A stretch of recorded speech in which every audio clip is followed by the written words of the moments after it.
বিসমিল্লাহির রহমানির রহিম।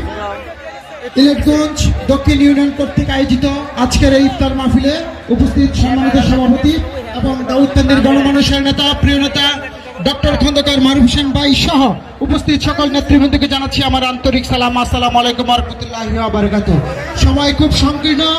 আজকে দাউদকান্দিতে সমসাময়িক সময়ে দুজন তরুণ প্রজন্মের নেতার আবির্ভাব ঘটেছে। তার মধ্যে একজন হচ্ছে আমাদের প্রিয় নেতা ডক্টর খন্দকার মোশাররফ হোসেন স্যারের সুযোগ্য সন্তান ডক্টর খন্দকার মারুফ হোসেন ভাই। আরেকজন হচ্ছেন সাবেক এমপি সুমদ আলী বিয়ার ছেলে মেজর মোহাম্মদ আলী সুমন, যাকে দরবেশ নামে সবাই চিনে।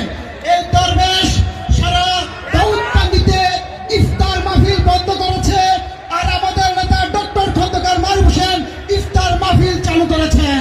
এই দরবেশ সারা দাউদকান্দিতে মাহফিল বন্ধ করেছেন, আর আমাদের প্রিয় নেতা ডক্টর খন্দকার মারুফ হোসেন ইউনিয়নে গিয়ে মাহফিলের ইসলামের প্রচার করছেন। এই হলো দুই নেতার মধ্যে পার্থক্য।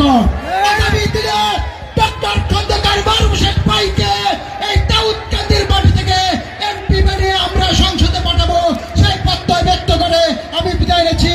খুদা হাফেজ। বাংলাদেশ জিন্দাবাদ। ডক্টর খন্দকার মারুফ হোসেন ভাই জিন্দাবাদ। কুমিল্লা উত্তর জেলা স্বেচ্ছাসেবক দল জিন্দাবাদ।